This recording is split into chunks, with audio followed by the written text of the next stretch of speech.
Hello, boys and girls. Please leave the room. According to YouTube, this review is for adults. I mean, look at this, right? My previous reviews, all of them are age restricted. Now, I understand the first one because it had a main character getting the Swedish snuggle, and I understand that can ruin sensibilities of people. But apparently, the second one got age restricted as well. And the only thing that the second one had was it showed women being drawn unconventionally, right? Because this is how you draw women. This is how Marvel draws them. And apparently, if they don't have broad shoulders, lack of boobies, and very short hair, then it's age restricted. Okay, only adults get to see women from this anime. So if you have any kids, again, I strongly suggest them to watch something else like this, for example, LGBT for kids. This is for them, right? So now that we got all the kids out of here, let's begin the review.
Now, this review is going to be a little bit boring, and don't blame me, blame the source material, because nothing much happened. It was like a telenovela, too much talking, in my opinion, too much talking. I wanted to watch the boobies and the violence. This is why I signed up for. And this was just talking, not my style.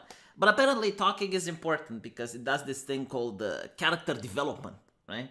And it's important to have character development so that you get emotionally attached with these characters, so that when they get splattered or they get like some Swedish snuggle, you actually have feelings for them and you're invested. But I personally think that you can do character development with boobs, like for example here. 女無駄遣いね。私もね、前に変な依頼受けたことあるの。彼から変なこと想像したでしょ。On second thought, maybe the kids should watch it. I mean, it has LGBT stuff in it. So if this gets age restricted, I'm going to go to my nearest LGBT activist to say that this is oppressing, and maybe YouTube is going to reconsider. Now, the characters that are being developed are the ones who are presented in the intro. We got a dwarf, we got an elvish woman, we got, the previous two characters that we met, and a furry. And yes, Scalies can be furries too, don't be a bigot. Now let's focus a little bit on the priestess. And I want to point out the light and day difference based on how Japanese people do character development versus Westerners in comic books or animation. Notice how she doesn't need to say anything for the viewer to notice a lot of things about her character. Just the way she holds her staff, just the way she interacts with other people, and the fact that she can't make eye contact tells us several important information about this priestess. Basically, she is very shy, she is very inexperienced, and she has a lot of room to grow. And this is why female characters in anime are far better and more convincing than female characters in Western comic books. Because when you start the journey with this character, Because of the fact that she's shy and because of the fact that she's inexperienced, a lot of people are going to want to see her succeed.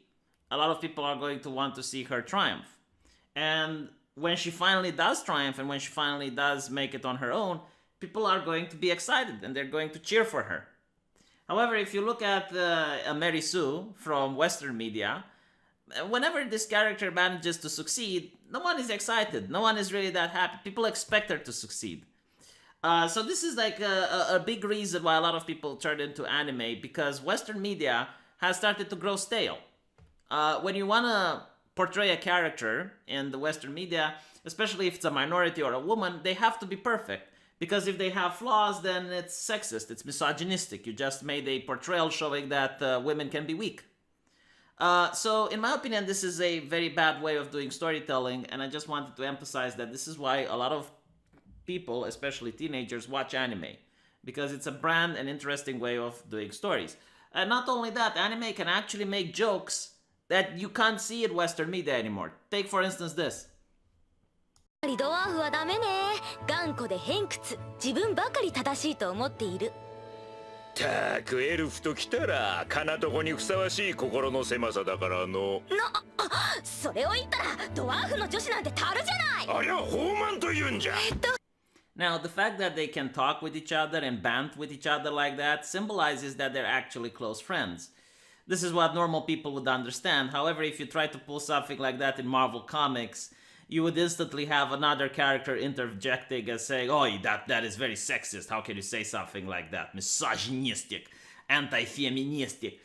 And because of that, the Japanese creators have a lot more freedom to expand on their characters, making them more interesting and allowing them to have more tools in their arsenal when it comes to character creation. But anyway, let's go to the story. So these guys, these adventurers come in, a very diverse group, and they're looking for a Goblin Slayer. Now, when the Goblin Slayer arrives, he treats his support with disrespect and tells her to wait. And this is a huge mistake to do when you're playing an MMO, because you understand that supports are like beautiful, hot, sexy women. Everyone wants them. And as you can see, immediately this support is being harassed by another group of adventurers wanting her for themselves. Luckily, she's being rescued by this strong and independent woman. And I want to again point out how strong women can be made. Usually in Western media, the only way to make a strong woman is to have her beat 5 guys twice her size. Like the type of man that can hospitalize me with one punch. Send me right through the hospital into the coffin. And you would have like this really thin lady that manages to beat all 5 of them with her bare hands. That is how Westerners know how to depict strong women. However, in anime, this is an example. Just by looking at her, she's absolutely dead gorgeous. Like, if a teenager would meet a woman like this in a bar, he probably wouldn't be able to make eye contact. And again, it's her behaviors, her mannerism, the way she speaks, the way she composes herself that shows extreme amounts of confidence. And this is doubled by the other characters that are interacting with her. You can see that the priestess is completely intimidated. Her head is looking downwards, unable to make eye contact. Her hands are being in her lap in a very defensive position. Meanwhile, the sorcerer is dwarfing over her. Her knees are pointing the other way, showing that it's a lack of interest. Like, this priestess is almost insignificant to her, and she is basically giving away her precious time just by having this conversation. And as I want to point out is that this is another way of creating strong women without the need of having them do combat, without the need of having them beat 5 guys twice their size. This is a different type of strength that women usually have in society. It's a social strength. It is definitely difficult to imagine that this woman wouldn't handle herself well in a social interaction, that she wouldn't be able to get what she wants just by talking. And having like this different type of characters again expands the arsenal that Japanese people are able to craft narratives and interesting stories and characters. Meanwhile, if you try to do something like this in Western media, you would be criticized by journalists saying that, oh, it's sexist, it's objectifying, completely washing away all of the carefully crafted details into the scene And the only thing that they will say is like, oh, this is just for the male gaze, and completely diminish and tarnish this character. Now, the second way of doing character creation is obviously through dialogue. We notice that the Goblin Slayer is very much like Jim, like Mr. Merker. The other characters are telling him that a demon lord managed to resurrect, and he's like, I don't care. And the other characters are telling him, well, the demons are going to destroy the entire kingdom, and he's like, I don't care.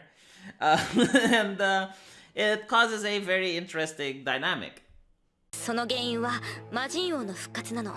奴は軍勢を率いて世界を滅ぼそうとしているわ。そうか。私たちはそれであなたに協力を。他は渡れ。ゴブリン以外に用はない。分かっているの？悪魔の軍勢が押し寄せてくるのよ。世界の命運がかかっているって理解している？理解はできる。だが世界が滅びる前にゴブリンは村を滅ぼす。世界の危機はゴブリンを見逃す理由にならん。あなたで。待て待て耳長のわしらとて混沌を何とかさせに来たわけじゃなかろう。高二殺し殿、節操らは高二退治の依頼をしに来たのだ。そうか、ならば受けよう。どこだ、数は、巣の規模は、シャーマンやホブは確認しているか。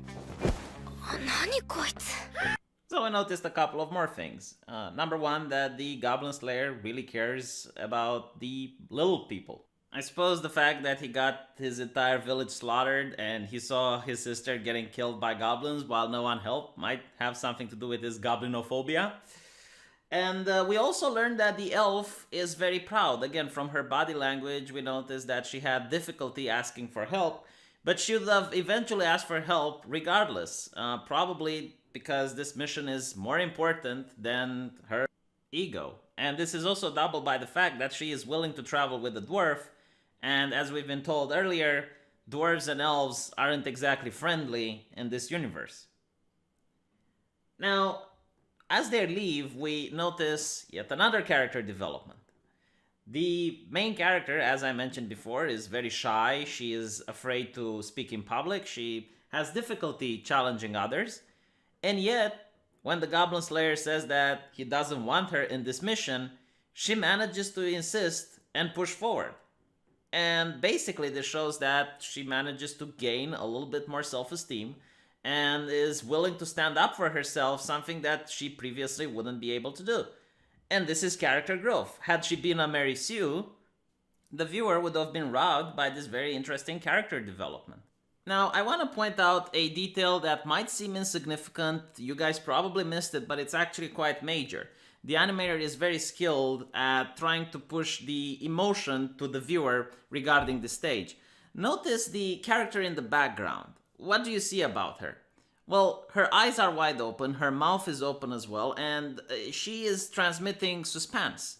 This is how the animator wants the viewer to feel as the priestess tries to win her persuasion role against the Goblin Slayer. She is trying to convince him of taking her along, and she is also struggling with her emotions of not being able to perform well in social interactions. And by doing this, the viewer feels suspense. It's like, well, is he going to take her or is he not? So you will see this in an anime all the time. The way the characters in the background behave is the same way the animator wants you to feel.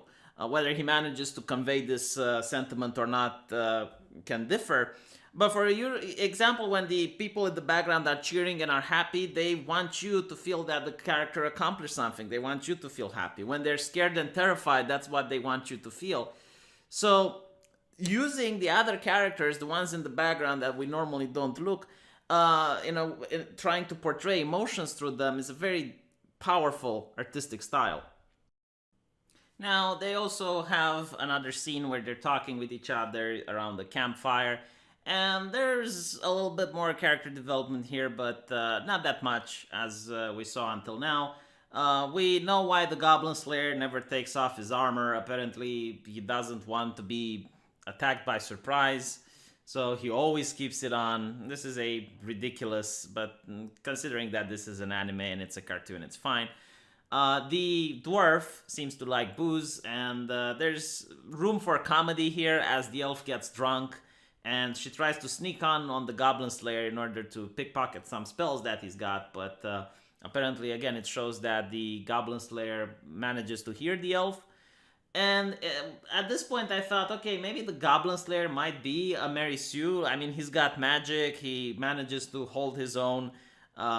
He's very experienced at everything. He's good even in social situations. I mean, he's not an expert, but he manages to handle himself. But it works. And the reason it works is because I don't think he's actually the main character. Despite the fact that it's called Goblin Slayer, the main character is probably the priestess. And the way it works is that he is like a master trying to train her. He is the person who tries to pass on the knowledge. And it's not about his character growth, it's about her character growth, which is why this is actually quite well done.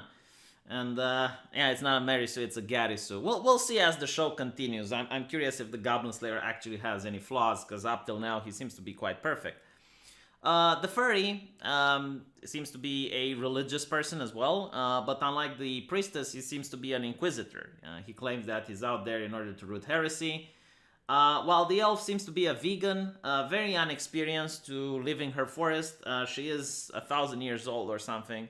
However, she doesn't know anything outside of the world that she grew up in. And finally, the Goblin Slayer also talks about the fact that he believes goblins come from the moon, because the moon in this universe seems to be green. And this is something that his sister believed, which is why he likes to keep that as a memory of her before he got taharushed by the goblins. And that's pretty much it. Oh yeah, and there's also a scene where we see how experienced the elf is.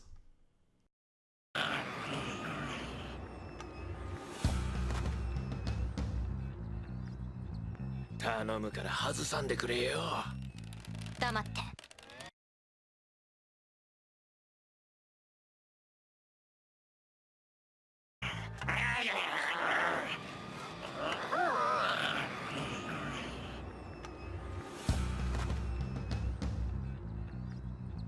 頼むから外さんでくれよ。黙って。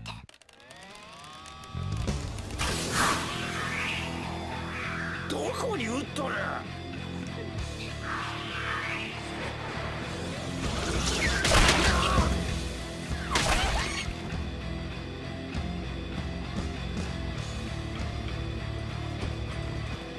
行くぞ。